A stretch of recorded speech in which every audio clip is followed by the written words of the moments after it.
गावची सकाळ जितकी प्रसन्न वाटते तितकं सुंदर वातावरण कदाचित दुसरं कुठेच अनुभवायला मिळत नाही. पहाटेची गारगार हवा आणि मंद उजेड जेव्हा चेहऱ्यावर अलगद स्पर्श करून जातो तेव्हा संपूर्ण अंगात एक वेगळीच ताजेपणाची लहर पसरते. उगवता सूर्य जणू शेताच्या कडेला हळूहळू वर येत आहे असंच वाटतं. जणू एखादं पीक शांतपणे उंचावत आहे. कधी गावाच्या एका टोकातून तर कधी दुसऱ्या टोकातून आरवणाऱ्या कोंबड्यांचा आवाज सगळ्या गावभर घुमू लागतो आणि आजूबाजूला हलकंसं धुकं पसरलेलं असतं. पहाट होताच गावातील शेतकरी आपल्या शेताकडे निघून जातात. कुणी पिकांची आणि भाज्यांची पाहणी करायला तर कुणी सकाळची रोजची कामं उरकायला. अशाच एखाद्या प्रसन्न सकाळी आपण शेताच्या दिशेने गेलो तर ओलसर मातीचा सुगंध, पिकलेल्या शेतांचा दरवळ आणि थंड वाऱ्याची झुळूक एकत्र मिसळून अशी मनाला शांत करणारी सुवासिक चाहूल देतात की मन आनंदानं मोरासारखं थिरकू लागतं. आज आपण अशाच एका सुंदर गावाची गोष्ट पाहणार आहोत. हे गाव एका कालव्याच्या काठावर वसलं होतं. गावाच्या अगदी शेवटच्या टोकाला कालव्याच्या कडेला एक छोटंसं मातीचं घर होतं. त्या घरात वैष्णवी राहत होती. 23 वर्षांची, सडपातळ, निरागस आणि मनानं खूप प्रेमळ अशी ती मुलगी होती. कित्येक वर्षांपासून तिची एकच सवय होती. पहाटे उजाडायच्या आधीच उठायचं आणि घरातील सगळी कामं झटपट उरकायची. तिचं बालपणही काही सुखाचं नव्हतं. ती लहान असतानाच तिच्या वडिलांचं निधन झालं होतं. त्यानंतर तिची वृद्ध आई गावात मिळेल ती मजुरी करून संसार चालवत होती. कधी शेतात धान्य वेचायचं, कधी कोणाच्या बागेची राखण करायची, तर कधी पिकांमधील तण काढायचं. चूल पेटती ठेवण्यासाठी तिनं मिळेल ते प्रत्येक काम केलं होतं. म्हणूनच वैष्णवीलाही लहानपणापासून पहाटे लवकर उठायची सवय लागली होती. आईला घरकामात मदत करायची आणि मग आईनं गावातल्या इतर कामांसाठी निर्धास्तपणे बाहेर पडावं एवढाच तिचा उद्देश असायचा. आजही दिवसाची सुरुवात अशीच झाली होती. वैष्णवीनं चूल पेटवली आणि पितळेच्या छोट्याशा भांड्यात तांदूळ शिजायला ठेवले. त्यानंतर मडक्यातलं पाणी काढून ती भाज्या धुवायला लागली. ही सगळी कामं ती इतक्या चपळाईनं करत होती की जणू अनेक वर्षांचा तिला त्याचा सरावच होता. तिची आई लेकीकडे भरभरून पाहत होती. मग एक दीर्घ श्वास घेत मनात म्हणाली, माझी मुलगी आता मोठी झाली आहे. तिच्या भविष्यासाठी काहीतरी विचार करायला हवा. तांदूळ शिजल्यानंतर वैष्णवीनं चहा ठेवला. गरमागरम चहा तयार होताच तिनं काचेच्या ग्लासात ओतून आईच्या हातात दिला. आईचं एकच स्वप्न होतं, वैष्णवीचं लग्न चांगल्या घरात व्हावं. पण वैष्णवीचं स्वप्न वेगळंच होतं. तिनं असं काहीतरी करावं की आईला आयुष्यभर पुन्हा कष्टाची मजुरी करावी लागू नये. कारण ती जेव्हा जेव्हा आपल्या वृद्ध आईला शेतात राबताना पाहायची तेव्हा तिचं मन भरून यायचं. पण आयुष्य नेहमी आपल्या मनासारखं चालत नाही आणि स्वप्नही प्रत्येक वेळी पूर्ण होत नाहीत. वैष्णवीच्या घरापासून थोड्याच अंतरावर पक्क्या रस्त्यालगत एक मोठं दिमागदार घर होतं. ते घर होतं सुमित्राचं. संपूर्ण गावात सुमित्राचा मोठा मान होता. कारण त्यांच्या कुटुंबाकडे आंब्याच्या मोठमोठ्या बागा होत्या. त्या बागांमध्ये हापूस, केसर अशा अनेक प्रकारचे आंबे यायचे. त्यामुळे त्यांचं आयुष्य गावातील इतर कुटुंबांपेक्षा खूपच सुखाचं होतं. सुमित्राला एकुलता एक मुलगा होता. त्याचं नाव रोहित होतं. उंच, देखणा आणि शांत स्वभावाचा रोहित जवळच्या गावातील एका मोठ्या कारखान्यात काम करत होता. तो रोज सकाळी मोटारसायकलवरून कामावर जायचा आणि संध्याकाळी उशिरा घरी परतायचा. ही गोष्ट साधारण वर्षभरापूर्वीची आहे. एक संध्याकाळ असाच मुसळधार पाऊस कोसळत होता. गावातील कच्चे रस्ते चिखलानं आणि पाण्यानं पूर्ण भरून गेले होते. पावसाचं पाणी कालव्यात वेगानं वाहत होतं. त्याचवेळी वैष्णवी विहिरीवरून डोक्यावर पाण्याची घागर घेऊन घरी परतत होती. चालता चालता अचानक तिचा पाय चिखलानं भरलेल्या खड्ड्यात पडला आणि ती तोल जाऊन घसरली. त्यामुळे तिच्या घागरी एका बाजूला झुकल्या. तेवढ्यात कोणाचा तरी हात झटकन पुढे आला आणि त्यानं तिला सावरलं. अगं, जरा जपून, नाहीतर पडशील. वैष्णवीला आधार देणारा तो रोहितच होता. तोही कामावरून घरी परतत होता. वैष्णवी घसरताना दिसताच तो तिच्या मदतीला धावत आला होता. वैष्णवीनं घाबरत त्याचे आभार मानले आणि पुन्हा घागरी डोक्यावर ठेवू लागली. तेव्हाही रोहितनं तिची मदत केली. त्यावेळी दोघांमध्ये थोडाफार गप्पा झाल्या. पण गावातील त्या चिखलाच्या रस्त्यावर झालेली ही छोटीशी भेट पुढे एका सुंदर नात्याची सुरुवात ठरेल याची कल्पना त्यावेळी दोघांनाही नव्हती. त्या दिवसानंतर रोहित अधूनमधून वैष्णवीच्या घराजवळून जाऊ लागला. कधी आपल्या बागेतून आंबे तोडून तिच्या आईसाठी आणायचा, तर कधी काही क्षण तिच्याशी बोलून निघून जायचा. अशा छोट्या छोट्या भेटींमुळे दोघं हळूहळू एकमेकांच्या अधिक जवळ आले. रोहितला वैष्णवीचा साधेपणा आणि तिचं कष्टाळू असणं मनापासून आवडायचं, तर वैष्णवीला रोहितमध्ये असा प्रामाणिक आणि मनमिळावू माणूस दिसला होता जो तिला यापूर्वी कधीच कुणामध्ये दिसला नव्हता. काळ पुढे सरकत गेला तसं त्यांचं प्रेमही अधिक घट्ट होत गेलं. पण गावात अशा गोष्टी फार काळ लपून राहत नाहीत. लवकरच सुमित्राच्या कानावरही ही बातमी पोहोचली की तिचा एकुलता एक मुलगा वैष्णवीला भेटत असतो. एक संध्याकाळी रोहित कामावरून घरी परतल्यावर सुमित्रानं त्याला जवळ बोलावलं. तिच्या आवाजात त्यावेळी एक वेगळाच कठोरपणा होता. ती म्हणाली, मी ऐकलं आहे की तू त्या कच्च्या घरात राहणाऱ्या वैष्णवीला भेटतोस. हे खरं आहे का? त्यावर रोहितनं शांतपणे मान हलवली. त्यानं आईपासून काहीही लपवलं नव्हतं. सुमित्रा काही क्षण त्याच्याकडे निरखून पाहत राहिली. मग ती ठामपणे म्हणाली, वैष्णवीच्या घरची परिस्थिती फारच हालाखीची आहे. मैत्रीपर्यंत सगळं ठीक आहे, पण तिच्याशी लग्न करण्याचा विचार सुद्धा मनात आणू नकोस. हे ऐकून रोहित काही क्षण शांत राहिला. मग तो हळू आवाजात म्हणाला, आई, मी वैष्णवीला भेटतो कारण ती खूप चांगली मुलगी आहे. त्याचं बोलणं ऐकता सुमित्रा मोठ्यानं हसली आणि म्हणाली, बाळा, या जगात फक्त चांगलं असणं पुरेसं नसतं, हे नीट लक्षात ठेव. घरात सून आणताना फक्त तिचे गुण पाहिले जात नाहीत, तिचं कुटुंबही पाहिलं जातं. एवढं बोलून सुमित्रा आपल्या खोलीत निघून गेली आणि रोहित तसाच जागेवर उभा राहिला. त्या दिवसानंतर घरातील वातावरण आणखी ताणलेलं झालं. आई या नात्याला कधीच मान्यता देणार नाही याची त्याला पूर्ण जाणीव होती. तरीही रोहितनं आपला निर्णय बदलला नाही. काळ पुढे सरकत गेला. सुमित्रानं कितीतरी वेळा समजावून सांगितलं, विरोध केला, पण रोहित आपल्या निर्णयावर ठाम राहिला. त्याला लग्न करायचंच होतं, तर ते वैष्णवीशीच. अखेर अनेक महिन्यांच्या सततच्या वादानंतर सुमित्राला मुलासमोर माघार घ्यावी लागली आणि मनाविरुद्ध तिनं या लग्नाला संमती दिली. रोहित आणि वैष्णवीचं लग्न अगदी साध्या पद्धतीनं पार पडलं. गावात इतर लग्नांप्रमाणे मोठा गोंगाट, मोठमोठ्याने वाजणारं संगीत, नाचगाणी किंवा धामधूम काहीच नव्हती. सगळे विधी शांतपणे आणि साधेपणानं पार पडले. मात्र संपूर्ण लग्नभर सुमित्राच्या चेहऱ्यावर एकदाही हसू उमटलं नाही. सगळे विधी संपल्यानंतर पाहुणे हळूहळू परत जाऊ लागले. तेव्हा सुमित्रानं वैष्णवीकडे पाहिलं आणि तिच्याशी अशी एक गोष्ट बोलली जी वैष्णवीच्या मनावर आयुष्यभरासाठी कोरली गेली. सुमित्रा म्हणाली, माझ्या घरात आयतं बसून खाणाऱ्यांना जागा नाही, ही गोष्ट कायमची लक्षात ठेव. हे वाक्य ऐकायला साधं वाटलं, पण वैष्णवीच्या मनाला काट्यासारखं टोचून गेलं. तिनं शांतपणे मान खाली घातली. तिला समजलं होतं की सासरचं आयुष्य तिच्यासाठी अजिबात सोपं नसणार आहे. पण जेव्हा तिनं रोहितकडे पाहिलं तेव्हा तिला जाणवलं की त्यानं तिचा हात घट्ट धरून ठेवला होता. त्या क्षणी वैष्णवीच्या मनात एक वेगळीच ताकद निर्माण झाली. तिनं स्वतःशीच ठरवलं की कितीही संकट आली तरी ती खंबीरपणे त्यांचा सामना करेल, कारण तिचा नवरा तिच्या पाठीशी उभा आहे. गावातील सर्वात मोठ्या वाड्याचं दार तिच्यासाठी केवळ लग्नामुळे उघडलं नव्हतं, तर अशा अनेक दिवसांसाठी उघडलं होतं ज्यांची तिनं स्वप्नातही कल्पना केली नव्हती. लग्नानंतर वैष्णवी रोहितसोबत त्या मोठ्या वाड्यात राहायला आली. घरासमोर सरपणासाठी रचलेल्या लाकडांचे मोठे ढीग होते आणि वाड्याच्या मागे हिरव्यागार झाडांनी भरलेली आंब्याची बाग कालव्याच्या काठापर्यंत पसरली होती. बाहेरून पाहिल्यावर जुन्या कौलारू छपराचा तो वाडा, मोठं अंगण आणि एका कोपऱ्यात ठेवलेली मोठी मडकी पाहून कुणालाही तो एखाद्या शांत गावातील स्वप्नवत घरासारखा वाटला असता. पण त्या उंबरठ्याच्या आत पाऊल टाकताच्या थंडपणाची जाणीव होणार होती ती कालव्याकाठच्या पहाटेच्या गार वाऱ्यापेक्षाही अधिक बोचरी असेल, हे फक्त वैष्णवीलाच माहीत होतं. सून म्हणून पहिल्याच दिवशी वैष्णवी पहाटे शांतपणे उठली. तिला असं वाटत होतं की जणू ती एखाद्या मोठ्या परीक्षेला सामोरी जात आहे. त्यावेळी घरातील सगळेजण झोपलेले होते. तिनं लग्नातला पोशाख बदलला, तो नीट घडी करून कपाटात ठेवला आणि आवरून ती अलगद स्वयंपाकघरात गेली.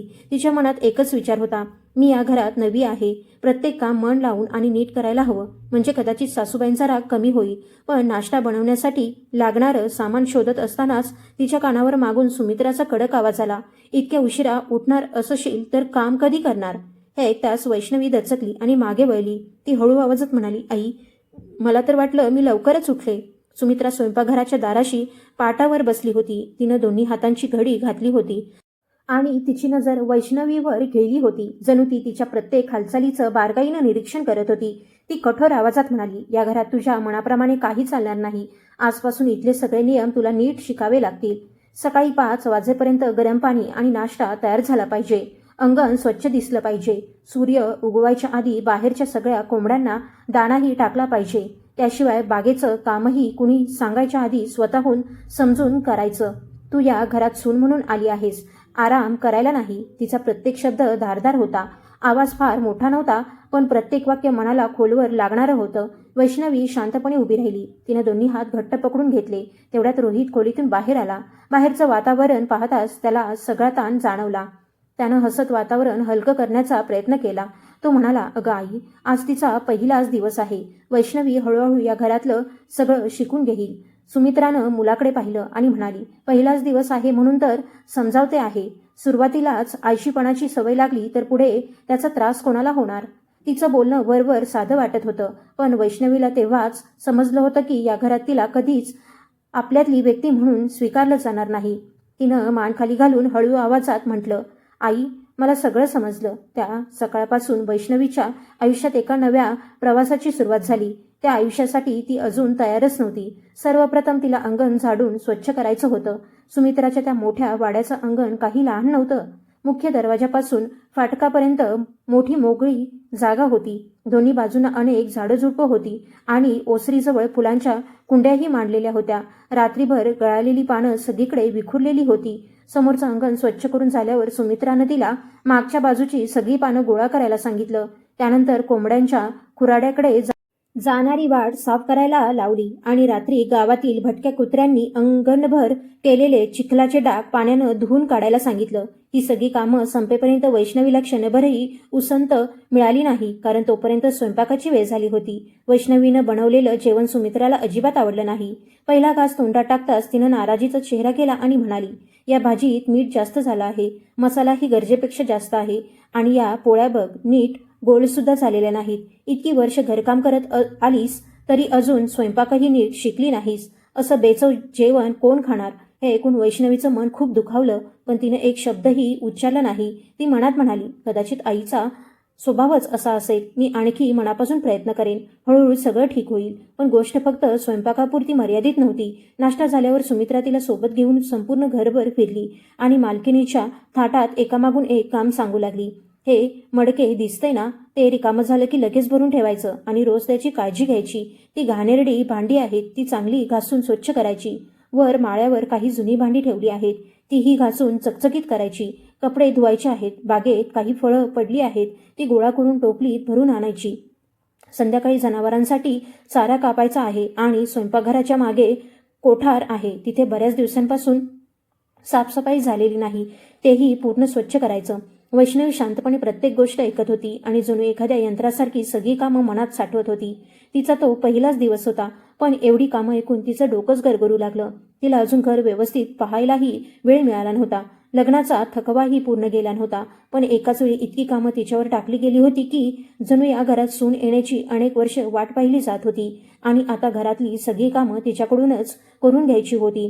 त्यानंतर दिवस एकामागून एक सरू लागले. दुसरा दिवस असो, तिसरा असो किंवा चौथा, प्रत्येक दिवस सारखाच होता. पहाटे अंधार असतानाच वैष्णवीला उठून कामाला लागावं लागायचं. ती घाईघाईनं रोहितसाठी नाश्ता तयार करायची, जेणेकरून त्याला वेळेवर कामावर जाता यावं. त्यानंतर कपडे धुवायचे, घर झाडायचं, अंगण स्वच्छ करायचं, कोंबड्यांना दाणा टाकायचा आणि बागेतील झाडांना पाणी घालायचं. दुपारच्या वेळीसुद्धा तिला क्षणभरही विश्रांती मिळत नव्हती. सुमित्रा ओसरीतून सतत आवाज द्यायची, वैष्णवी टॉवेल घेऊन ये, वैष्णवी पाणी उकळलं का ते बघ, वैष्णवी बागेतून काही लिंबू तोडून आण, वैष्णवी अंगणात वाळत घातलेले पापड उलटव. आभाळ भरून आला आहे, पाऊस आला तर सगळं खराब होईल. त्या घरात सकाळपासून संध्याकाळपर्यंत वैष्णवीचं नाव सतत घुमत राहायचं, पण त्या प्रत्येक हाकेमध्ये प्रेम, माया किंवा आपुलकीचा स्पर्श कधीच जाणवत नव्हता. ते फक्त आदेश असायचे. सुरुवातीला रोहितनं या सगळ्या गोष्टींकडे थोडं लक्ष दिलं होतं. रात्री कामावरून घरी आल्यानंतर जेव्हा तो आपल्या बायकोला थकव्यामुळे हातपाय चोळताना पाहायचा, तेव्हा तो काळजीने विचारायचा, खूप दमली आहेस का? वैष्णवी मात्र आपला थकवा लपवत हलकसं हसायची आणि म्हणायची, नाही, काही नाही, अजून काही दिवस गेले की मला सगळ्याची सवय होईल. तिचं हे उत्तर ऐकून रोहितही शांत व्हायचा. त्याला वाटायचं गावात जवळजवळ प्रत्येक घरात असंच असतं. सून सासूला घरकामात मदत करते, त्यात काही वेगळं नाही. त्यातही तो दिवसभर कारखान्यात काम करत असायचा. सकाळी लवकर घराबाहेर पडायचा आणि रात्री उशिरा परतायचा. त्यामुळे घरात दिवसभर काय घडतं हे त्याच्या नजरेस पडतच नव्हतं. जे थोडंफार दिसायचं त्याकडेही तो दुर्लक्ष करायचा. लग्नानंतर थोडेफार कष्ट सगळ्यांनाच घ्यावे लागतात असंच त्याला वाटत होतं. पण रोहितच्या या दुर्लक्षामुळे वैष्णवीला हळूहळू एकटेपणाची जाणीव होऊ लागली.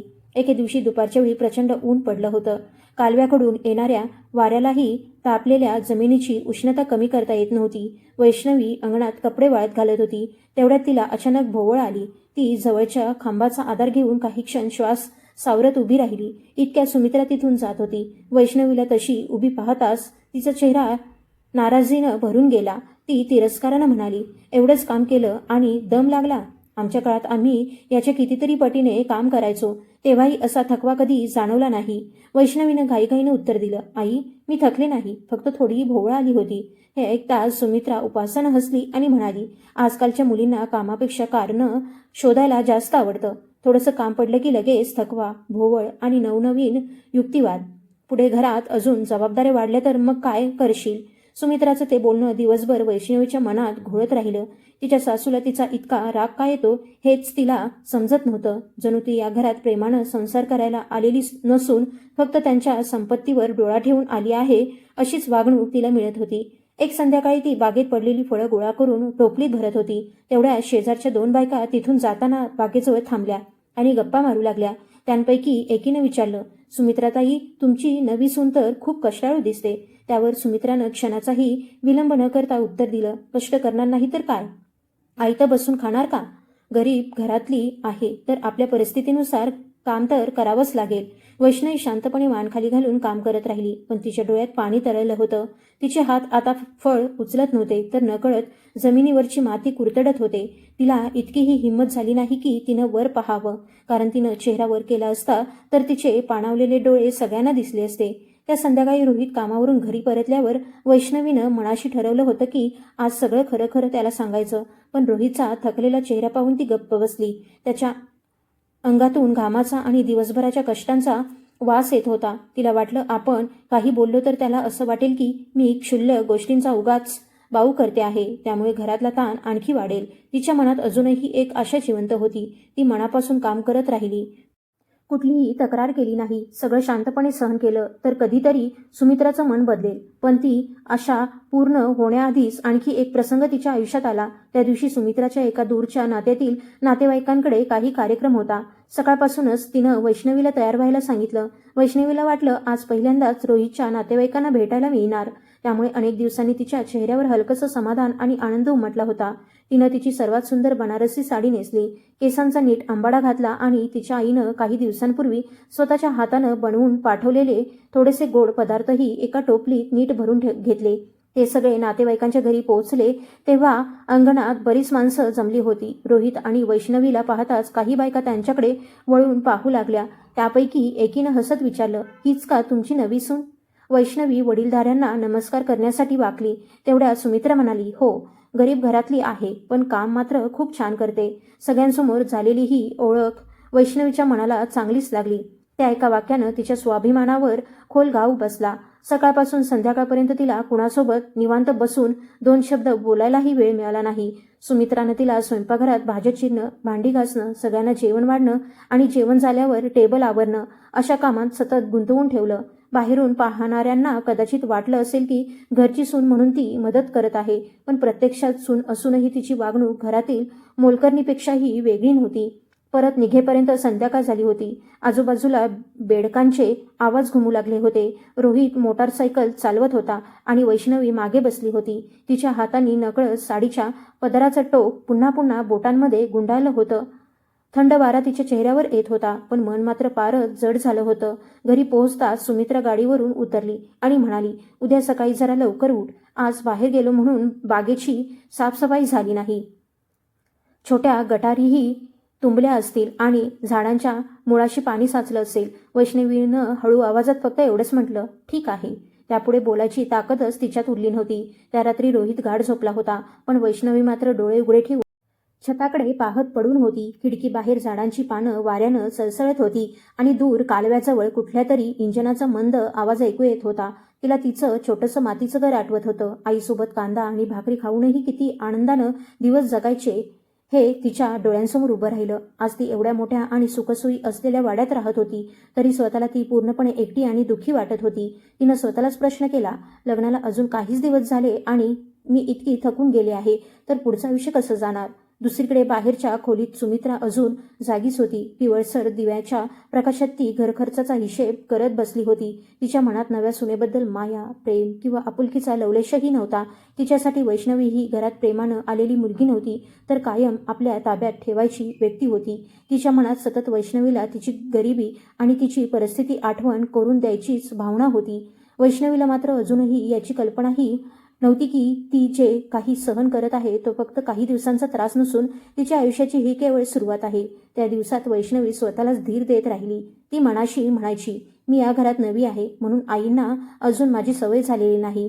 काळ जाईल तसं सगळं सुरळीत होईल.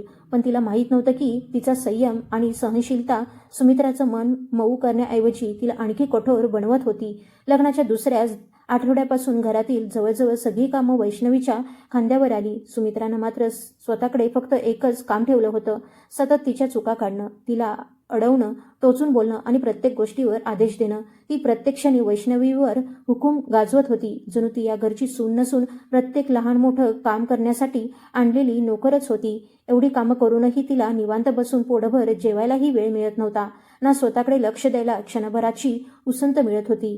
सुमित्रा एक काम सांगायची आणि ते पूर्ण होताच क्षणाचाही विलंब न लावता तिच्या हातात दुसरं काम द्यायची. दुपारच्या वेळीसुद्धा सुमित्रा आपल्या सुनेला क्षणभरही विश्रांती घेऊ देत नव्हती. ही तिला देवघरात ठेवलेली पितळी भांडी पुन्हा घासून चकचकीत करायला सांगायची आणि घरातील प्रत्येक खोलीतील अंथरूण झटकून नीट लावायला लावायची. संध्याकाळ होताच मागच्या बाजूच्या अडगळीतली साफसफाई करायची आठवण करून द्यायची. वैष्णवी त्या घरात जणू एखाद्या यंत्रासारखी सतत काम करत राहायची. ती जितकी जास्त काम करायची तितकीच एक गोष्ट तिच्या मनाला खोलवर टोचू लागली. तिच्या सासूच्या दृष्टीने ती घरात मदत करणारी सून नव्हती, तर तिच्यावर सोपवलेली काम करणारी व्यक्ती होती. कारण सुमित्राच्या मते गरीब घरातल्या मुलीनं मान खाली घालून काम करत राहणं हेच तिचं कर्तव्य होतं आणि त्यातूनच तिनं मिळालेल्या उपकारांची परतफेड करायची होती. एकदा वैष्णवी स्वयंपाकघरात भाजी चिरत होती, तेव्हा शेजारची एक बाई घरी आली होती. त्या दोघींचं बोलणं वैष्णवीच्या कानावर पडलं. त्या बाईंनी घरात टोकावत वैष्णवीचं कौतुक केलं. त्या म्हणाल्या, ताई, तुमची सून खूप कष्टाळू आहे. घरात नवीन असूनही सगळी कामं किती छान करते. त्यावर सुमित्रानं लगेच तोंड वाकडं करत उत्तर दिलं, काम करणार नाही तर काय करणार? इथे तिला किती सुखसोयी मिळाल्या आहेत. तिच्या त्या मातीच्या घरात होतंच काय? पोटभर जेवण नव्हतं, अंगभर कपडे नव्हते. इथे आल्यापासून तिचं सगळंच बदललं आहे. आता या घरचं अन्न खात असेल तर त्याच्या बदल्यात कामही करावंच लागेल ना? ते शब्द ऐकताच वैष्णवीचे हात थबकले. तिचं मन क्षणात तुटलं. तिला दुःख याचं नव्हतं की हे बोलणं मोठ्याने झालं, तर याचं होतं की सुमित्रानं मुद्दाम इतक्या मोठ्या आवाजात बोललं होतं, जेणेकरून ते तिच्या कानावर पडावं. तिला जाणून बुजून हे जाणवून द्यायचं होतं की या घरात आल्यापासून तिला कधीच कुटुंबातील व्यक्ती म्हणून स्वीकारलं जाणार नाही. त्या रात्री खोलीत रोहित निवांत अंथरुणावर पडला होता. वैष्णवीनं धीर करून त्याला विचारलं, ऐका ना, मला असं वाटतं की आईंना कायम असंच वाटतं मी या घरात फक्त तुमच्या कुटुंबावर ओझं बनून आले आहे. रोहित तिच्याकडे पाहत शांतपणे म्हणाला, हे बघ, आईंचा स्वभाव थोडा कडक आहे. त्यांच्या बोलण्याचा चुकीचा अर्थ काढू नकोस. वैष्णवी थोडी थांबली आणि म्हणाली, पण माझी बाजूही समजून घ्या ना. मी सकाळपासून रात्रीपर्यंत सतत काम करते. कधी कधी तर मला नीट जेवायलाही वेळ मिळत नाही. हे ऐकून रोहितनं एक दीर्घ श्वास घेतला. त्याच्या आवाजात थोडासा वैताग होता. तो म्हणाला, एक सांग, घरातली सगळी कामं तू करतेस म्हणजे आईंची मदतच होते ना? आपण सगळे एकत्र राहतो, मग अशा छोट्या छोट्या गोष्टी मनाला का लावून घेतेस? रोहितचं हे उत्तर वैष्णवीच्या मनाला खोलवर जखम करून गेलं. त्यानंतर तिनं काहीच बोललं नाही. तिला समजलं होतं की ती या घरात रोज जे काही सहन करत होती ते रोहितच्या दृष्टीने फारसं महत्त्वाचं नव्हतं. त्याला हे दिसत नव्हतं की त्याची आई प्रत्येक वागणुकीतून तिला आतून तुटायला भाग पाडत होती. त्या दिवसानंतर वैष्णवीनं जवळजवळ तक्रार करणंच बंद केलं. पण ती जितकी गप्प राहू लागली तितक्याच गोष्टी अधिक बिघडत गेल्या. एक संध्याकाळी सुमित्रानं वैष्णवीला अंगणात बोलावलं. कपाटातून काढलेल्या कपड्यांच्या ढिगाकडे बोट दाखवत ती म्हणाली, हे माझे कपडे आहेत. आजपासून हे मशीनमध्ये धुवायचे नाहीत, हातानेच धुवायचे. तुझे कपडे आणि माझे कपडे एकत्र मशीनमध्ये टाकायचे नाहीत. मला ते अजिबात आवडत नाही. वैष्णवीनं शांतपणे मान हलवली. त्यानंतर सुमित्रा पुन्हा म्हणाली, आणि उद्यापासून जेवण झाल्यावर भांडी लगेच घासून स्वच्छ झाली पाहिजेत. ती सिंकमध्ये पडून राहायला नकोत. हे घर फक्त आराम करण्यासाठी नाही. हे ऐकताच वैष्णवीचा कंठ दाटून आला. सकाळपासून रात्रीपर्यंत या घरात सतत धावपळ करणारी ती एकटीच होती. तरीही सुमित्रा अशा स्वरात बोलत होती जणू वैष्णवी दिवसभर काहीच काम न करता फक्त बसून राहते. त्या रात्री वैष्णवी रोहितच्या शर्टाला बटन लावत बसली होती. तेवढ्यात अंगणातून सुमित्राचा मोठा आवाज तिच्या कानावर आला. वैष्णवी घाईघाईनं बाहेर आली तर सुमित्रा चकल्या आणि पापडांच्या टोपल्या हातात घेऊन उभी होती. तिचा चेहरा रागानं लालबुंद झाला होता. ती संतापून म्हणाली, हे कोणी वाळत घातलं होतं? अजूनही ओलसर आहेत. वैष्णवी घाबरत म्हणाली, दुपारी ऊन नव्हतं. मी अनेकदा त्यांना उलटलं होतं. पण सुमित्रानं रागाच्या भरात एक टोपली जोरात जमिनीवर फेकली आणि म्हणाली, असं उलटवतात का? सगळंच खराब करून टाकशील. तुझ्याकडून एकही काम नीट होत नाही. तेवढ्यात तिथून जाणाऱ्या दोन बायका दारातून आत डोकावू लागल्या. सुमित्राला जणू आणखी संधीच मिळाली. ती अजून मोठ्या आवाजात म्हणाली, मला वाटलं होतं घरात सून आली की माझा थोडा भार हलका होईल, पण माझंच नशीब फुटकं निघालं. प्रत्येक गोष्ट हिला शिकवावी लागते. प्रत्येक कामासाठी वारंवार सांगावं लागतं. हे ऐकताच वैष्णवीचा चेहरा लाजेनं लाल झाला. ती जागच्या जागी निश्चल उभी राहिली. मनात अपमान आणि वेदना दाटून आल्या होत्या. डोळ्यात पाणी तरळलं होतं. तरीही तिनं शांतपणे खाली वाकून विखुरलेलं सगळं सामान गोळा करायला सुरुवात केली. तिच्या तोंडातून एक शब्दही बाहेर पडला नाही. त्या दिवसानंतर गावभर कुजबूज सुरू झाली. ज्यांना वैष्णवीची कीव वाटायची ते म्हणायचे, सुमित्राच्या सुनेला फार हाल सहन करावे लागत आहेत. अजून घरात नवीन आहे, पण तिच्याकडून जनावरांसारखं काम करून घेतलं जातं. बाकीचे लोक हे सगळं पाहून फक्त मान हलवायचे, कारण सुमित्राच्या तापट स्वभावाची सगळ्यांनाच भीती वाटायची. त्यामुळे तिच्या घरच्या बाबतीत कोणीही पडू इच्छित नव्हतं. वैष्णवी जेव्हा सकाळी गावाच्या रस्त्याच्या कडेला भाजी घ्यायला जायची, तेव्हा तिला जाणवायचं की लोक तिच्याकडे दया आणि संकोच यांच्या नजरेनं पाहत आहेत. एके दुपारी ती अंगणात कपडे वाळत घालायला जात असताना कोंबड्यांच्या खुराड्याजवळ उभ्या असलेल्या 2 बायकांचं बोलणं नकळत तिच्या कानावर पडलं. एक बाई म्हणाली, वैष्णवी दिसायला किती छान आहे, पण तिचं नशीब फारच कठीण आहे. दुसरी म्हणाली, हो, सून म्हणून आली खरी, पण सून कमी आणि मोलकरीण जास्त वाटते. हे शब्द ऐकताच वैष्णवीला पहिल्यांदाच तीव्रपणे जाणवलं की या घरात तिची ओळख सुनेची नसून फक्त काम करणाऱ्या व्यक्तीचीच आहे. त्या क्षणापासून तिच्या मनात एक अशी कडवट भावना निर्माण झाली, जिला ती कोणतंच नाव देऊ शकत नव्हती. तिला वाटू लागलं की ती अशा जाळ्यात अडकली आहे, ज्यातून बाहेर पडण्याचा कोणताच मार्ग नाही. सकाळी डोळे उघडताच कामांची अखंड साखळी सुरू व्हायची आणि ती कधीच संपत नसे. कुणी तिच्याकडे प्रेमानं पाहत नव्हतं, कुणी तिच्या कष्टाचं कौतुक करत नव्हतं. फक्त आदेश, टोमणे आणि तिच्या गरीब परिस्थितीची वारंवार करून दिलेली आठवण एवढंच तिच्या वाट्याला येत होतं. पण तिला सर्वात जास्त वेदना तेव्हा व्हायच्या जेव्हा हे सगळं रोहितच्या समोर घडायचं आणि तो तरीही शांत राहायचा. एक संध्याकाळी वैष्णवी मागच्या बाजूने जनावरांच्या चाऱ्याची भरलेली पोती उचलून आणत होती. अचानक तिचा पाय घसरला आणि ती पडता पडता वाचली. तेवढ्यात कामावरून नुकताच घरी आलेला रोहित धावत तिच्या मदतीला आला, पण ती नीट उभी राहण्याआधीच सुमित्रा बाहेर आली. तिचा कडक आवाज पुन्हा घुमला, एक पोतंसुद्धा हिला नीट उचलता येत नाही. जरा घसरली की अशी वागते, जणू काही फारच नाजूक आहे. वैष्णवीनं घाबरत सुमित्राकडे पाहिलं. ती रोहितची काही बोलणार इतक्या सुमित्रा पुन्हा म्हणाली, पाहिलंच ना तुझ्या बायकोला, प्रत्येक छोट्याशा गोष्टीसाठी मला हिला समज द्यावी लागते. रोहितनं एकदा वैष्णवीकडे पाहिलं, मग आईकडे पाहिलं आणि शेवटी फक्त एवढंच म्हणाला, वैष्णवी जरा जपून काम करत जा. रोहितचं हे एकच वाक्य वैष्णवीच्या मनाला खोलवर जखम करून गेलं.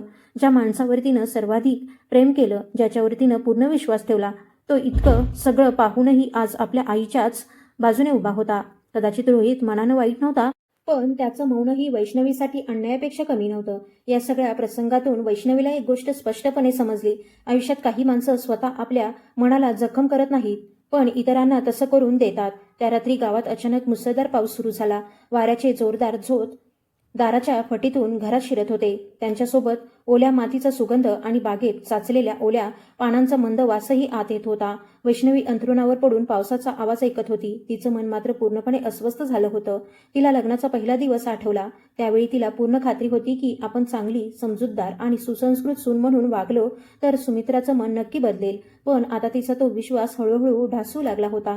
प्रत्येक सकाळी डोळे उघडण्याची सुद्धा तिला भीती वाटू लागली होती. सुमित्राचा कडक आवाज, तिची थंड नजर आणि रोहितचं शांत राहणं या सगळ्याचीच तिला भीती वाटू लागली होती, कारण त्या शांततेमुळेच तिला सर्वात जास्त एकटेपणाची जाणीव होत होती. दुसरीकडे सुमित्राला वाटत होतं की सततचा दबाव टाकून ती वैष्णवीला कायम गप्प ठेवू शकेल, पण तिला हे माहीत नव्हतं की असा दबाव एक दिवस असह्य वेदनेचं रूप घेतो. वैष्णवीच्या मनात सतत एकच विचार सुरू होता, या घरात तिला सर्वात जास्त वेदना फक्त सुमित्रामुळे होत नव्हत्या. सासूच्या टोमण्यांपेक्षा रोहितचं बदललेलं वागणं तिला अधिक दुखावत होतं. ज्या माणसानं तिचा हात धरून आयुष्यभर साथ देण्याचं वचन दिलं होतं, तोच आज तिच्या वेदनांकडे डोळेझाक करत होता. सुरुवातीला रोहित फक्त गप्प राहायचा, पण हळूहळू त्याचं ते मौन अलिप्तपणात बदललं आणि नंतर त्याच अलिप्तपणातून अशी वाक्य बाहेर पडू लागली की ती ऐकून वैष्णवीकडे शांत राहण्याशिवाय दुसरा मार्गच उरत नव्हता. रोहितमधला हा बदल एका दिवसात झाला नव्हता. तो इतक्या हळूहळू घडत गेला की बाहेरून पाहणाऱ्याला सगळं अगदी नेहमीसारखंच वाटलं असतं, पण वैष्णवी रोज त्या वातावरणात जगत होती. त्यामुळे तिच्या नजरेतून त्याच्या स्वभावातला एकही छोटासा बदल सुटत नव्हता. लग्नाच्या सुरुवातीच्या दिवसात रोहित रोज रात्री कामावरून घरी आल्यावर तिची विचारपूस करायचा. खूप दमली आहेस का, जेवलीस ना, असे प्रश्न तो प्रेमानं विचारायचा. एकदा तर दिवसभर भांडी घासून तिचे हात लाल झालेले पाहून त्यानं स्वतःहून तिच्यासाठी मलम आणून दिलं होतं. पण काही आठवड्यातच ते सगळं बदललं. आता तो घरी यायचा, जेवायचा, आईचं बोलणं ऐकायचा आणि शांतपणे झोपायला जायचा. तर वैष्णवी स्वयंपाकघरात एखाद्या सावलीसारखी न बोलता काम करत राहायची. एका रात्री सगळी भांडी घासून झाल्यावर वैष्णवी थकलेल्या खांद्याने खोलीत आली. ती अंथरुणाच्या एका कोपऱ्यावर बसली आणि धीर करून म्हणाली, रोहित, मी तुमच्याशी थोडं बोलू का? रोहित त्यावेळी मोबाईलमध्ये गुंतला होता.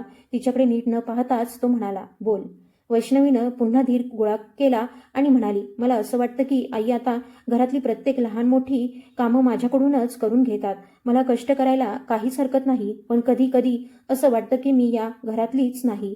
रोहितनं मोबाईल बाजूला ठेवला, पण त्याच्या आवाजात आधीसारखी माया उडली नव्हती. तो म्हणाला, पुन्हा त्याच गोष्टी सुरू केल्यास? त्याच्या या उत्तरानं वैष्णवी काही क्षण शांत झाली. तरीही तिनं स्वतःची बाजू समजावण्याचा प्रयत्न केला. मी त्या सगळ्या गोष्टी मनाला लावून घ्यायचा प्रयत्न करत नाही, पण मला खरंच असं जाणवतं की आई मला या घरची सून मानतच नाहीत. एकदा तर त्यांनी सगळ्यांसमोर असंही म्हटलं की मी गरीब घरातली असल्यामुळे काम करूनच उपकारांची परतफेड करायला हवी. वैष्णवीचं बोलणं पूर्ण होण्याआधीच रोहित म्हणाला, आई काही बोलल्या असतील तर त्याकडे दुर्लक्ष कर. गावात मोठी माणसं अशीच बोलत असतात. तुलाही हे समजून घ्यायला हवं. प्रत्येक गोष्ट एवढी मनावर का घेतेस? यावेळी रोहितच्या आवाजात स्पष्ट कटुता होती. खोलीत पुन्हा शांतता पसरली. वैष्णवीनं शांतपणे त्याच्याकडे पाहिलं. तिला वाटलं होतं की तो तिच्या वेदना समजून घेईल, पण त्याच्या नजरेत तिचं दुःख नव्हतं, तर फक्त एक नकोसा वाद दिसत होता. यानंतर वैष्णवीला समजलं की आता तिच्या मनातलं ऐकून घेणारं या घरात कुणीच उरलेलं नाही. पण तिच्या वाटेला आणखी मोठं दुःख येणं अजून बाकीच होतं. एके दिवशी सुमित्राच्या कमरेत खूप वेदना होत होत्या. सकाळपासून त्या अंगणातल्या आसनावर पडून होत्या. वैष्णवी स्वतः अनेक दिवसांच्या सततच्या कामामुळे थकलेली होती. तरीही तिनं त्यांच्यासाठी गव्हाचा भरडा बनवला, शेकण्यासाठी गरम पाणी तयार केलं, टॉवेल आणून दिला आणि आवश्यक ते सगळं मनापासून केलं. संध्याकाळी रोहित कामावरून घरी आला तेव्हा सुमित्राने त्याला जवळ बोलावलं आणि दुःखी स्वरात म्हणाली, बाळा, आता मी म्हातारी झाली आहे. या घरात माझी काळजी करणारं कुणीच राहिलेलं नाही. सकाळपासून वेदनांनी त्रास होत होता. मी स्वतः सांगितल्याशिवाय कुणी माझी विचारपूसही केली नाही. वैष्णवी तिथेच उभी होती. तिनं आशेनं रोहितकडे पाहिलं. कदाचित तो खरं काय घडलं ते विचारेल असं तिला वाटलं, पण रोहितनं तिच्याकडे प्रश्नार्थक नजरेनंही पाहिलं नाही. उलट नाराज स्वरात तो म्हणाला, आईंची तब्येत ठीक नव्हती आणि तरीही तुला त्यांची काळजी घ्यायला सांगावं लागलं? वैष्णवी थक्क झाली. ती अडखळत म्हणाली, मी तर सकाळपासून आईंची सगळी काळजी घेतली. तेवढ्यात सुमित्रा मध्येच म्हणाली, हो, केलं खरं, पण मनापासून नाही. मी वेदनांनी त्रासले होते आणि ही मात्र निवांतपणे काम करत होती. रोहितनं तिच्याकडे पाहत म्हटलं, तुला आईंची अजून जास्त काळजी घ्यायला हवी होती. त्या क्षणी वैष्णवीला असं वाटलं की ती आपल्या नवऱ्यासमोर नव्हे तर एखाद्या पूर्णपणे अनोळखी माणसासमोर उभी आहे. त्या दिवसानंतर रोहितवर सुमित्राच्या बोलण्याचा आणखी जास्त प्रभाव पडू लागला. वैष्णवी एखादं काम पूर्ण करून 2 क्षण बसली तरी तो तिची बाजू समजून घेण्याऐवजी म्हणायचा, लवकर काम संपव, नाहीतर आई पुन्हा रागावतील. एकदा वैष्णवी जड कपड्यांचा गठ्ठा घेऊन ओसरीतून जात होती. अचानक तिचा हात वळला आणि दुसऱ्या हातातलं पाण्याचं भांडं खाली सांडलं. ती काही बोलण्याआधीच रोहित नाराजीने म्हणाला, तुझ्याकडून एक साधं कामही नीट होत नाही. हे ऐकून वैष्णवी शांतपणे खाली वाकली आणि सांडलेलं पाणी पुसू लागली. तिनं एक शब्दही बोलला नाही. ज्या नवऱ्यावर तिनं एकेकाळी पूर्ण विश्वास ठेवला होता, तो आता तिला स्वतःच्या नजरेतून नव्हे तर आईच्या नजरेतून पाहू लागला आहे, हे तिला स्पष्ट जाणवत होतं. तो सुमित्रा इतका कठोर नसला तरी उभा मात्र कायम तिच्याच बाजूने होता. गावातल्या लोकांना अजूनही वाटत होतं की नव्याने लग्न झालेलं जोडपं आनंदात असेल, पण त्या मोठ्या वाड्यात वैष्णवीसाठी प्रत्येक दिवस एखाद्या खोल चिखलात अधिकाधिक रुतत जाण्यासारखा होता.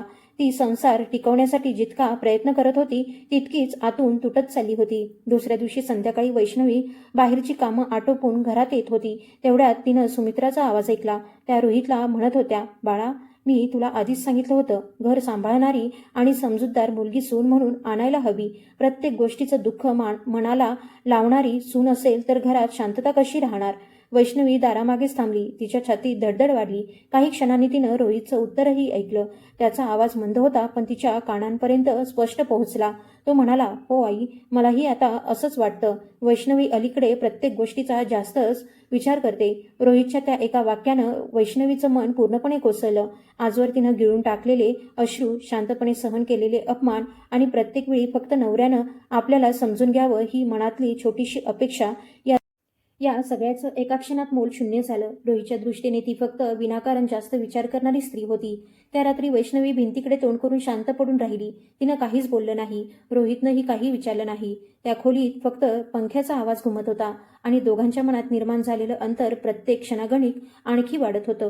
दुसरीकडे सुमित्रा मात्र मनोमन खुश होती. दररोज आपल्या सुनेला तिची परिस्थिती आणि तिची जागा दाखवून देण्यातच तिला समाधान वाटत होतं आणि रोहितला याची साधी जाणीवही नव्हती की त्याचं मौन आणि त्याचं प्रत्येक वागणं त्याच्या बायकोला त्याच्यापासून हळूहळू दूर नेत आहे. ज्या दिवशी वैष्णवीनं रोहितच्या तोंडून स्वतःबद्दल ती प्रत्येक गोष्टीचा जास्त विचार करते हे ऐकलं, त्या दिवसापासून तिनं नवऱ्याकडून समजून घेण्याची अपेक्षा सोडून दिली. तिनं स्वतःची बाजू मांडणं थांबवलं, स्वतःच्या वेदना सांगणंही थांबवलं. त्या मोठ्या वाड्यात ती एखाद्या सावलीसारखी शांतपणे एकामागून एक काम करत राहू लागली. ती जितकी गप्प राहू लागली तितकंच तिला सगळं अधिक स्पष्ट दिसू लागलं. तिला खात्री झाली होती की सुमित्रा तिला कधीच मनापासून स्वीकारणार नाही आणि रोहितही आता तिच्या भावना समजून घेणार नाही. पण एक गोष्ट तिलाच कळत नव्हती, इतकं दुःख, इतका अपमान सहन करूनही तिच्या मनात त्यांच्याविषयी कटुता निर्माण होत नव्हती, कारण तिचा स्वभावच तसा होता. एकदा कुणाला आपलं कुटुंब मानलं की परिस्थिती कितीही कठीण असली तरी त्या नात्याचा मान राखायचा, हेच तिनं आयुष्यभर शिकलं होतं. त्याच दिवसात अचानक सुमित्राची प्रकृती बिघडली. त्या ओसरीत बसून फळं निवडत होत्या. अचानक त्यांच्या छातीत तीव्र वेदना सुरू झाल्या. त्यांनी छाती घट्ट पकडली, चेहरा फिकट पडला आणि त्या एका बाजूला कलंडल्या. वैष्णवी स्वयंपाकघरातून बाहेर आली आणि हे दृश्य पाहताच ती घाबरली. ती धावत त्यांच्या जवळ गेली. आई, आई, काय झालं तुम्हाला? सुमित्रा जोरजोराने थरथरत होत्या. त्यांना काहीच बोलता येत नव्हतं. त्यांचे हात बर्फासारखे थंड पडले होते. क्षणाचाही विलंब न करता वैष्णवी शेजाऱ्यांच्या घरी धावत गेली आणि वाहनाची व्यवस्था करून आणली. त्यावेळी रोहित कारखान्यात होता आणि त्याचा फोनही लागत नव्हता. वैष्णवीनं एकटीनं सुमित्राला आधार देत रस्त्यापर्यंत आणलं आणि लोकांच्या मदतीनं त्यांना गावातल्या दवाखान्यात नेलं. खडबडीत रस्त्यावरून जाताना एका हातानं ती सुमित्राला सावरत होती तर दुसऱ्या हातात औषधं आणि कागदपत्रांची पिशवी घट्ट धरली होती. तिची साडी घामानं पूर्ण भिजली होती आणि मनात भीतीचं वादळ उठलं होतं. सुमित्रानं तिला कितीही अपमानित केलं असलं, कितीही टोमणे मारले असले तरी त्या क्षणी वैष्णवीच्या मनात एकच विचार होता, आईंना काहीही झालं नाही पाहिजे. डॉक्टरांनी तपासून सांगितलं की सुमित्रांचा रक्तदाब खूपच कमी झाला होता. अनेक दिवस उशिरापर्यंत जागणं आणि वेळेवर जेवण न करणं यामुळे त्यांना खूप अशक्तपणा आला होता. हे ऐकताच वैष्णवीनं सुटकेचा निश्वास टाकला, पण तिचे हात अजूनही थरथरत होते. रोहितला ही बातमी समजताच तो धावत दवाखान्यात पोहोचला. आईला अंथरुणावर पडलेला पाहून तो वैष्णवीकडे वळला आणि म्हणाला, तुम्हाला लगेच का नाही कळवलंस? वैष्णवीच्या डोळ्यात पाणी आलं. तिला सांगायचं होतं की तिनं अनेकदा फोन करण्याचा प्रयत्न केला होता, पण त्याचा फोन लागत नव्हता. ती हळू आवाजात म्हणाली, त्यावेळी मी खूप घाबरले होते. आधी आईंना इथं आणणं महत्त्वाचं वाटलं. तेवढ्यात डॉक्टर तिथे आले आणि म्हणाले, आतापर्यंत सगळं या मुलीनंच सांभाळलं आहे. हिनं वेळेवर तुमच्या आईला इथे आणलं नसतं तर त्यांची प्रकृती आणखी गंभीर झाली असती. डॉक्टरांचं बोलणं ऐकून रोहित शांत झाला. वैष्णवी मात्र तशीच गप्प उभी राहिली. तिनं स्वतःच्या कष्टांचा किंवा धावपळीचा कुठलाही उल्लेख केला नाही. सुमित्रा अंथरुणावर डोळे मिटून पडल्या होत्या. त्यांनी हे सगळं ऐकलं होतं, पण त्यांच्या चेहऱ्यावर कोणताही भाव उमटला नाही. घरी परतल्यानंतर रोहितनं फक्त एवढंच म्हटलं, उद्यापासून आईंना वेळेवर औषधं देत जा. त्यानं तिचे आभार मानले नाहीत. कौतुकाचा एकही शब्द बोलला नाही. दुसरी कोणी असती तर कदाचित या गोष्टीचं खूप वाईट वाटलं असतं, पण वैष्णवीनं फक्त शांतपणे मान हलवली आणि पुन्हा स्वयंपाकघरात जाऊन जेवण बनवायची तयारी करू लागली. वैष्णवीनं सुमित्रा यांच्यासाठी पातळ खिचडी बनवली आणि त्यांच्या खाण्यापिण्याची पूर्ण काळजी घ्यायला सुरुवात केली. त्या रात्री डोकं दुखत असल्यामुळे सुमित्रा यांना झोप लागत नव्हती. वैष्णवीचं उशिरापर्यंत जागी राहून त्यांच्या डोक्याला हलक्या हातानं मालिश करत होती. कपाळावरची पट्टी बदलत होती आणि डॉक्टरांनी दिलेली गोळी चमच्याने वेळेवर देत होती. तिलाही प्रचंड झोप येत होती, पण सासूची सेवा करत असल्यामुळे तिला डोळा लागण्याचीही उसंत नव्हती. झोपेच्या कमतरतेमुळे तिचे डोळे जळत होते. तरी सुमित्रा जरा जरी कूच बदलत असल्याचा आवाज आला तरी ती क्षणात जागी व्हायची. पुढचे काही दिवस असेच गेले. अशक्तपणामुळे सुमित्रा यांना हळूहळू चालावं लागत होतं. त्यामुळे आता घरातली सगळी कामं तर वैष्णवीच्या अंगावर होतीच, पण सुमित्रा यांची पूर्ण जबाबदारीही तिच्यावरच आली होती. वेळेवर औषधं देणं, हलकं जेवण बनवून खाऊ घालणं, त्यांची खोली स्वच्छ ठेवणं, कपडे धुणं हे सगळं ती एकटीच करत होती. एक संध्याकाळी रोहित कामावरून उशिरा घरी आला. त्यानं पाहिलं की वैष्णवी ओसरीत बसून सुमित्रा यांचे पाय हलक्या हातानं दाबत होती. तिचा चेहरा खूप थकलेला दिसत होता. काही क्षण तो तसाच शांत उभा राहिला. त्या क्षणी कदाचित त्याच्या मनात थोडी माया जागी झाली होती, पण ती फार काळ टिकली नाही. दुसऱ्याच दिवशी सकाळी सुमित्रा यांनी खिचडी थोडी गरम असल्याची तक्रार केली आणि रोहित पुन्हा वैष्णवीला म्हणाला, जरा जपून काम करत जा. हे ऐकून वैष्णवीनं शांतपणे मान खाली घातली. आता तिला समजू लागलं होतं की काही माणसांसाठी तुम्ही स्वतःचा जीव जरी ओतला तरी ते त्याला प्रेम नव्हे तर तुमचं कर्तव्य समजतात. वैष्णवीला कष्ट करण्याचा कधीच कंटाळा नव्हता. लहानपणापासूनच संकट सहन करण्याची सवय तिला होती. पण तिच्या मनाला थकवा यायचा तो एका वेगळ्याच कारणामुळे. ती जितकं चांगलं वागायची तितकाच तिच्याकडून अधिक त्यागाची अपेक्षा केली जायची. जणू गरीब घरात जन्माला येणं हाच तिचा अपराध होता आणि म्हणूनच तिनं सगळं सहन करायचं, सगळ्यांची सेवा करायची, कुठलीही तक्रार न करता आणि न थकता प्रत्येक जबाबदारी पार पाडायची. एके दिवशी वैष्णवी सुमित्रा यांचे कपडे धुण्यासाठी कपाटातून काढत होती. तेवढ्यात एक चिठ्ठी खाली पडली. तिनं ती उचलून पाहिली. त्यावर औषधांचे पैसे लिहिलेले होते. ते पाहून तिला समजलं की सुमित्रा यांनी कुणालाही न सांगता बाहेरून नवीन औषधं मागवली होती. त्या काळात घरात आर्थिक अडचण होती. काही दिवसांपूर्वीच रोहित म्हणाला होता की कारखान्यात काम कमी असल्यामुळे या महिन्याचा पगार कमी झाला आहे. त्या रात्री वैष्णवीनं स्वतःजवळ ठेवलेली लाकडी छोटी पेटी उघडली. त्यात तिनं खूप दिवसांपासून थोडे थोडे पैसे साठवून ठेवले होते. गरज पडली तर आईच्या घराचं गळणारं छप्पर दुरुस्त करायचं या हेतूनं तिनं ते जपून ठेवले होते. ती बराच वेळ त्या नोटा हातात धरून बसली.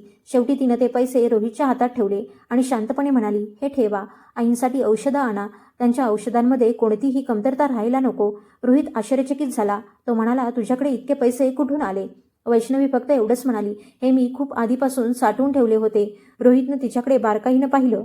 त्याच्या मनात अनेक प्रश्न निर्माण झाले, पण त्यानं काहीही न विचारता ते पैसे घेतले.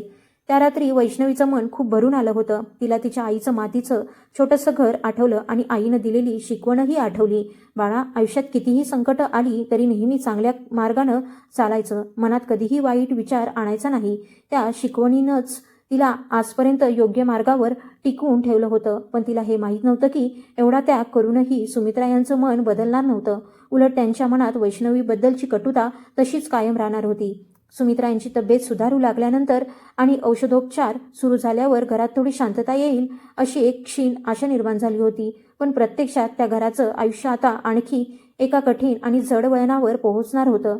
खरं वादळ मात्र त्या संध्याकाळी आलं, जे वैष्णवी आयुष्यभर विसरू शकणार नव्हती. त्या दिवशी प्रचंड उकाडा होता. वारा पूर्णपणे थांबला होता. बागेतील झाडं सुद्धा अगदी निश्चल उभी होती. वैष्णवी स्वयंपाकघरात काम करत होती. तेवढ्यात दाराबाहेर एका मोटारसायकलचा अचानक ब्रेक लागल्याचा मोठा आवाज तिच्या कानावर पडला. ती क्षणभर आश्चर्यचकित झाली, कारण रोहित इतक्या लवकर कधीच घरी येत नसे.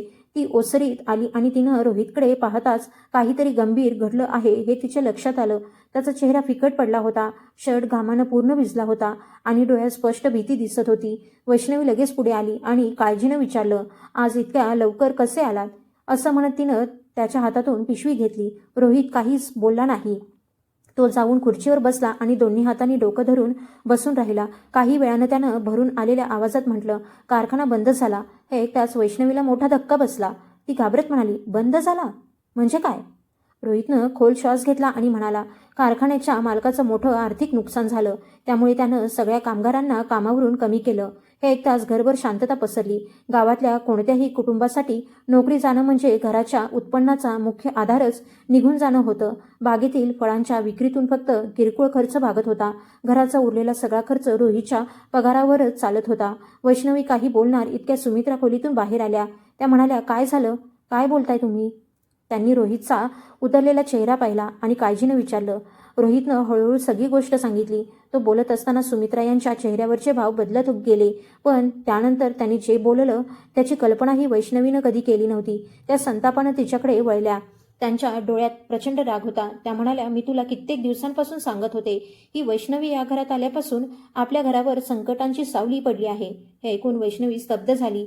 आपल्या सासूच्या तोंडून असे शब्द ऐकावे लागतील याची तिनं कधी कल्पनाही केली नव्हती. रोहित शांतपणे म्हणाला, आई, याचा वैष्णवीशी काहीही संबंध नाही.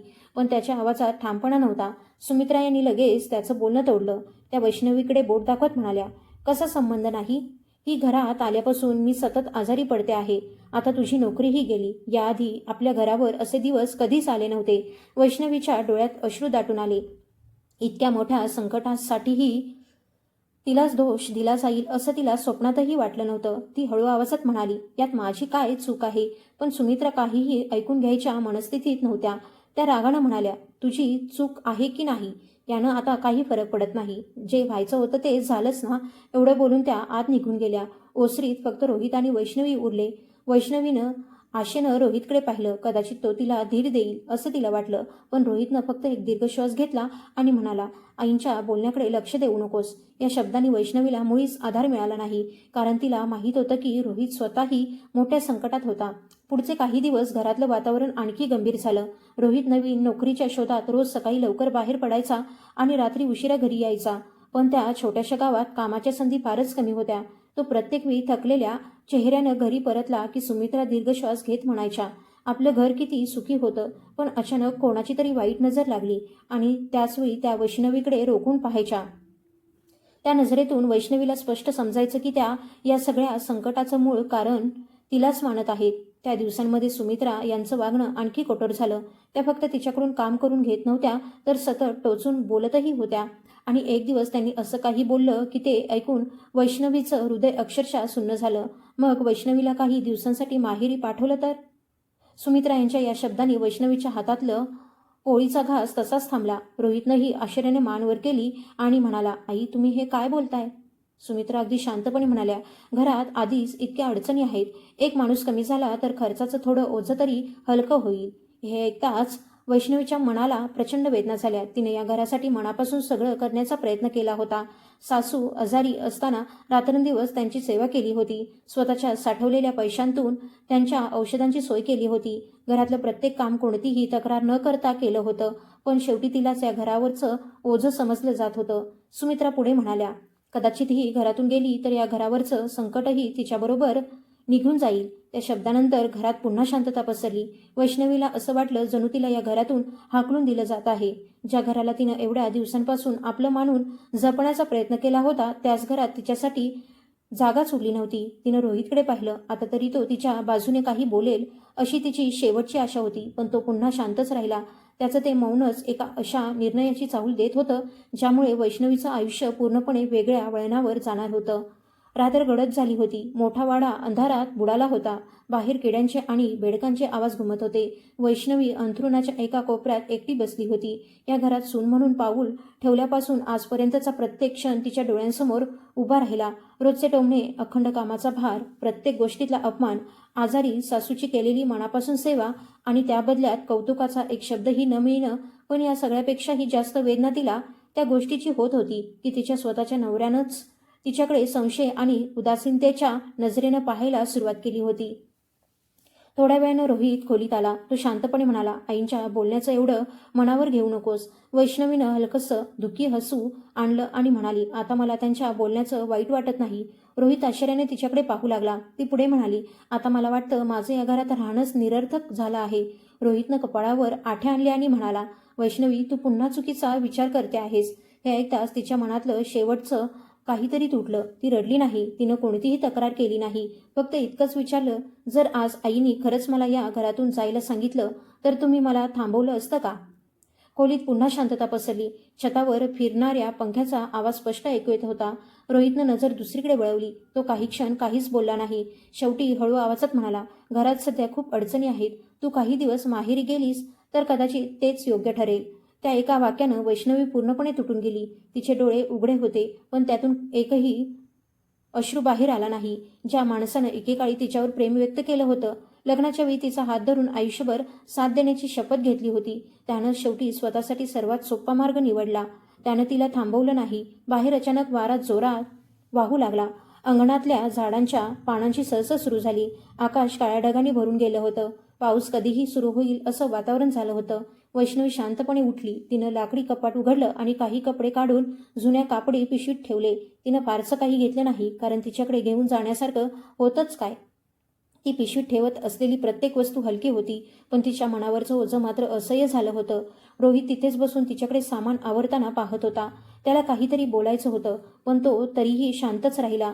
शेवटच्या क्षणापर्यंत तो तिच्याजवळ आला नाही. बाहेर सुमित्रा अजून जाग्याच होत्या. चाहूल लागताच त्या बाहेर आल्या. वैष्णवीच्या हातातली पिशवी पाहून त्या अगदी निर्विकारपणे म्हणाल्या, खरंच निघालीस? वैष्णवी ताठ उभी राहिली. स्वतःला सावरत ती शांतपणे म्हणाली, हो, आता मला वाटतं इथून जाणंच योग्य आहे. सुमित्रा हातांची गडी घालून ताठ उभ्या राहिल्या. त्यांच्या चेहऱ्यावर तिला थांबवण्याची कोणतीही इच्छा नव्हती. त्या निर्विकारपणे म्हणाल्या, ठीक आहे, या घरावर आधीच खूप संकट आहेत.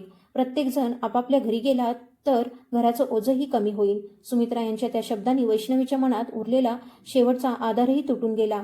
तिनं सासूकडे शांतपणे पाहिलं. आता तिच्या मनात दुःख नव्हतं, फक्त एक खोल कडवटपणा होता.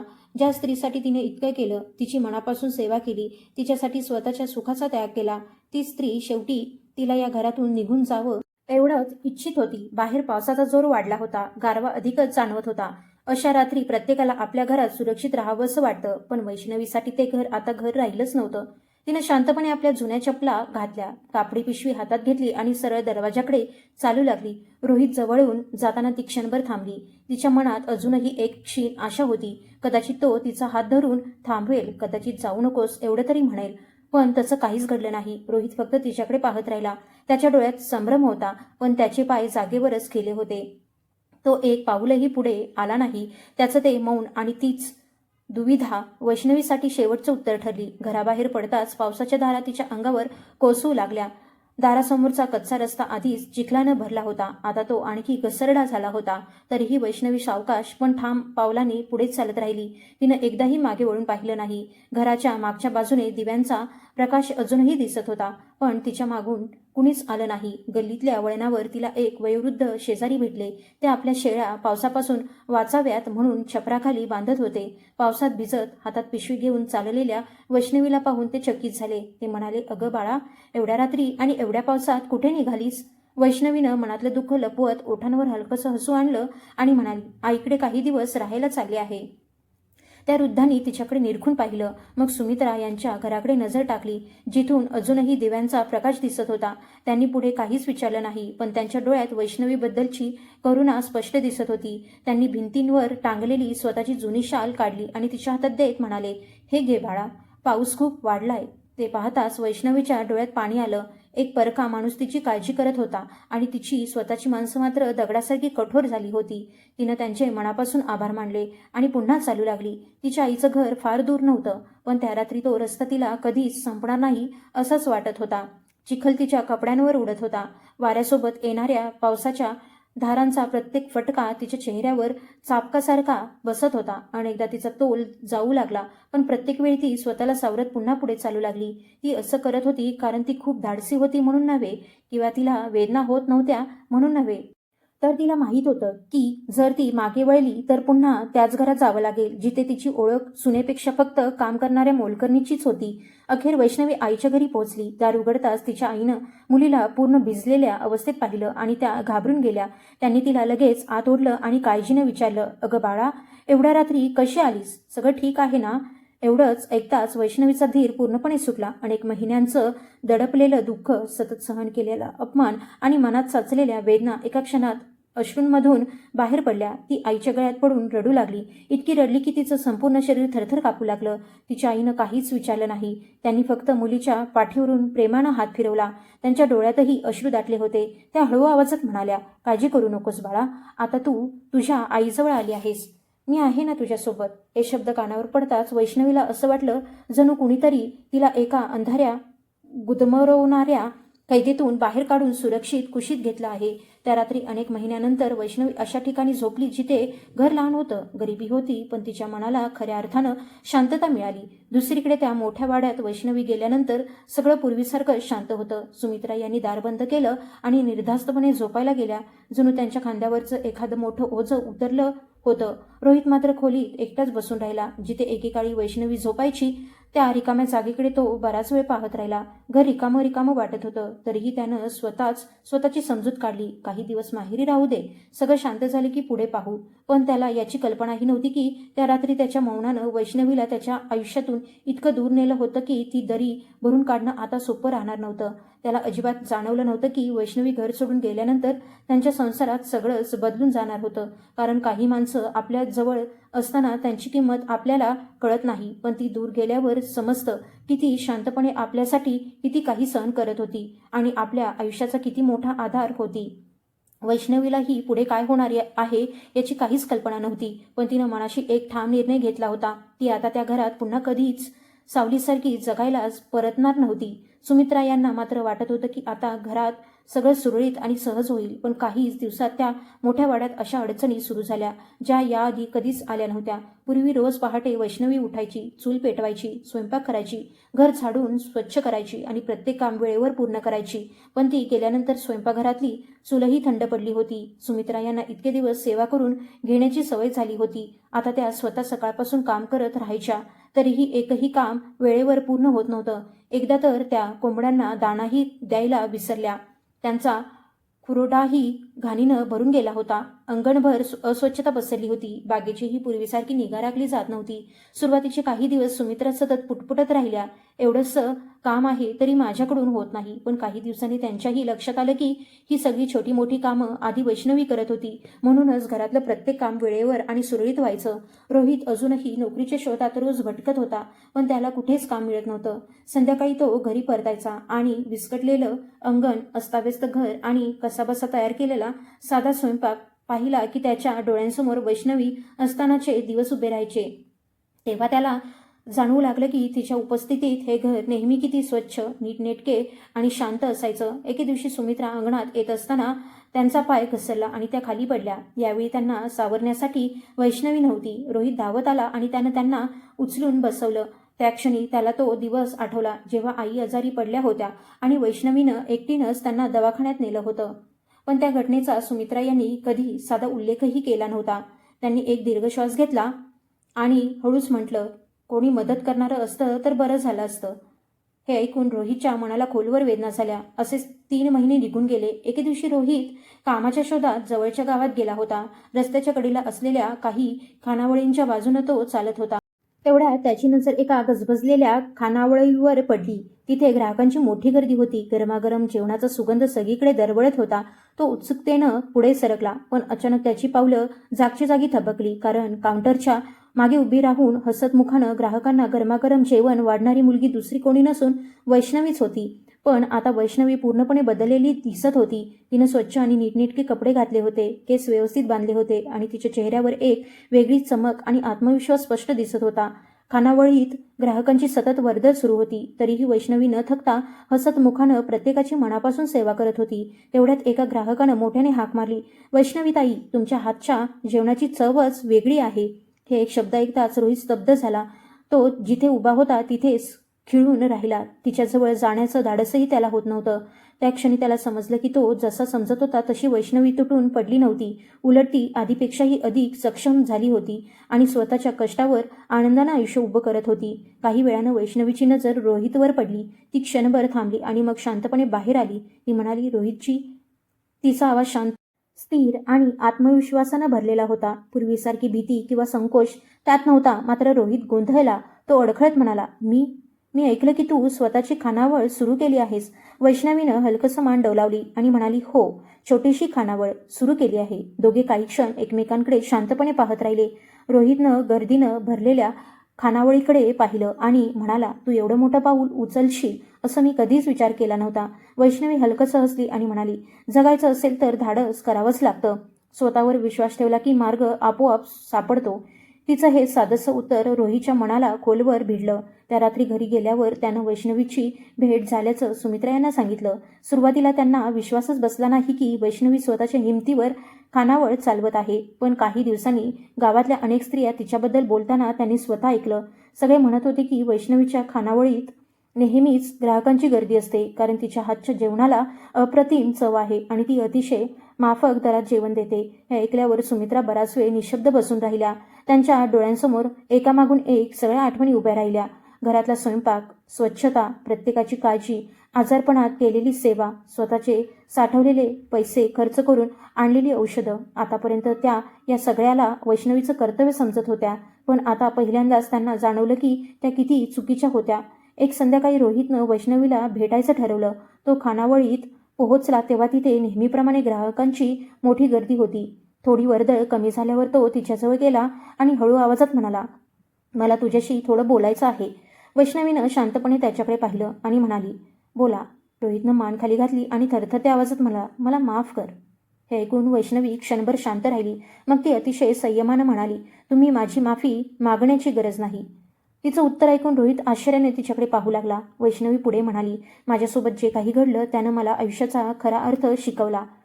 काही ठिकाणी अशी असतात की आपण कितीही मनापासून प्रयत्न केले तरी ती कधीच आपली होत नाही. हे शब्द ऐकताच रोहितला स्वतःच्या चुकांची जाणीव झाली. त्या क्षणी त्याला उमगलं की त्यानं वैष्णवीला कायमचं गमावलं आहे. त्या दिवशी तो घरी परतला तेव्हा सुमित्रा बराच वेळ ओसरीत बसून त्याची वाट पाहत होत्या. त्यांची नजर वारंवार त्या अंगणाकडे जात होती जिथे एकेकाळी वैष्णवी पहाटेपासून संध्याकाळपर्यंत घरासाठी झटत असायची. त्यांनी एक खोल श्वास घेतला. आयुष्यात पहिल्यांदाच त्यांच्या मनात खरा पश्चाताप जागा झाला होता. पण वेळ त्यांच्या हातातून निसटून गेली होती. ज्या सुनेला त्यांनी गरीब समजून कमी लेखलं, तिच्यासारखी माणुसकी जपणारी, प्रेमळ आणि स्वाभिमानी व्यक्ती त्यांच्या आयुष्यात पुन्हा कधीच येणार नव्हती. त्यांच्या अहंकारानं आणि चुकीच्या वागण्यानं त्यांनी स्वतःच्या हातानं हिऱ्यासारखी सून कायमची गमावली होती. काळ पुढे सरकत गेला. वैष्णवीची खानावळ दिवसेंदिवस नावारूपाला आली. तिच्या कष्टानं, प्रामाणिकपणानं आणि गोड स्वभावानं तिनं स्वतःची नवी ओळख निर्माण केली. दुसरीकडे रोहित आणि सुमित्रा आयुष्यभर आपल्या चुकांचा विचार करत राहिले. काही जखमा काळ भरून काढतो, पण काही निर्णय आयुष्यभर मनात बोचत राहतात. म्हणूनच माणसाला त्याच्या परिस्थितीवरून कधीही कमी लेखू नये, कारण संपत्तीपेक्षा माणुसकी मोठी असते आणि प्रेमापेक्षा मोठा कोणताही मान नसतो. जो नात्यांमध्ये आदर, विश्वास आणि आपुलकी जपतो तोच शेवटी खऱ्या अर्थानं श्रीमंत ठरतो आणि जो अहंकाराच्या भारात आपल्या माणसांना दुखावतो त्याच्या वाट्याला शेवटी उरतो तो फक्त पश्चाताप आणि आयुष्यभराचं न भरून येणारी पोकळी.